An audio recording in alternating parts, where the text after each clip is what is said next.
Our next guests are not Army generals or Homeland Security experts, but there are few people in the world who know more about terrorism than these men. Each of them took part in acts of violence against Jews in the West, but eventually turned their lives around and now advocate for peace.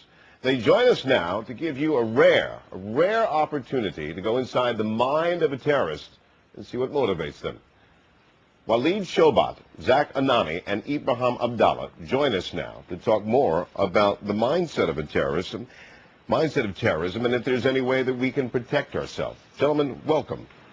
Thank you. Well, Walid, I'd like to start with you. You're born in a family of prominence in Bethlehem. Then you joined the PLO, and you took part in active terrorism to try and bomb a bank in Israel. Tell us about that moment, what it was like, and what turned you around, what prevented you from detonating the bomb. The bomb was detonated. I was not prevented from detonating the bomb. I saw some Arab children walking around Bank Leumi Israel in Bethlehem, and I decided I didn't want to kill Arab children, so I lodged the bomb on the roof and it exploded.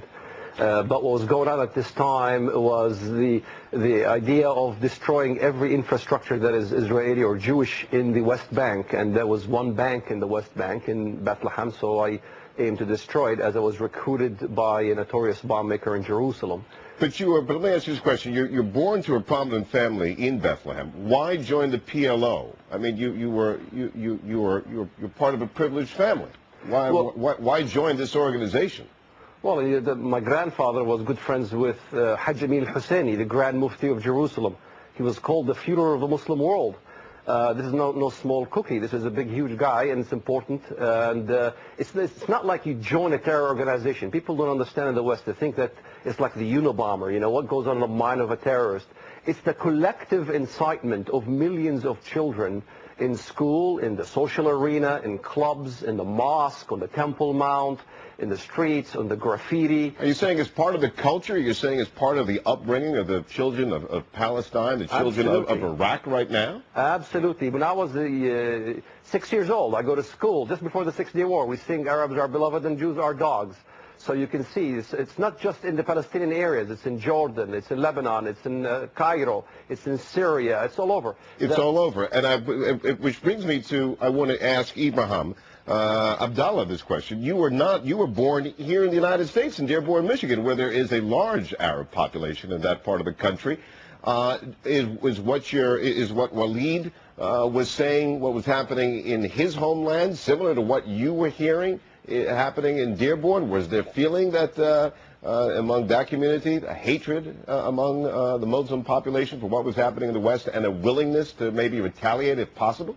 Well, sure, absolutely. I was born in Dearborn, Michigan, but Dearborn, Michigan, as you stated, is one of the largest Muslim populations in the country, and it's just like having a village in the West Bank in Israel today.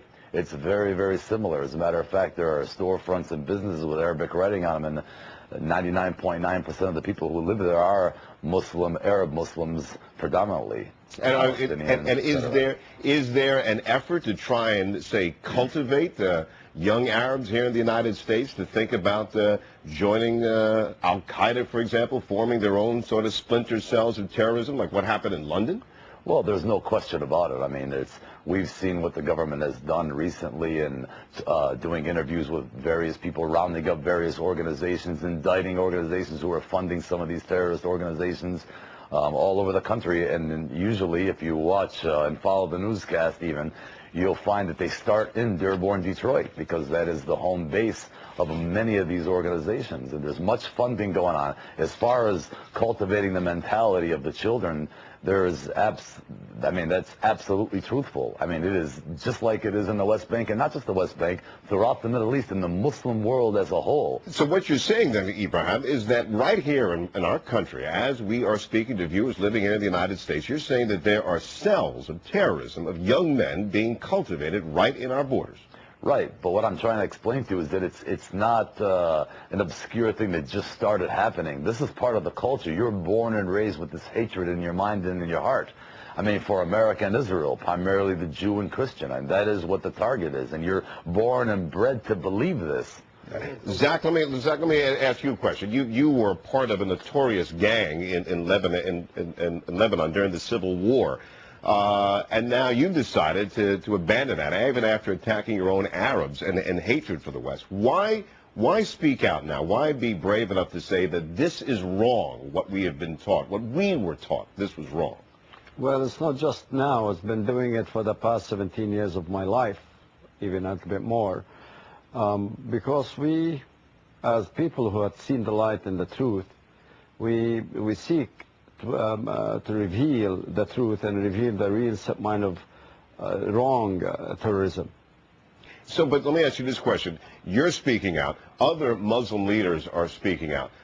They're attacking this radical Islamic thought. But why isn't it catching on? Why are still more and more young men deciding that don't believe what you say?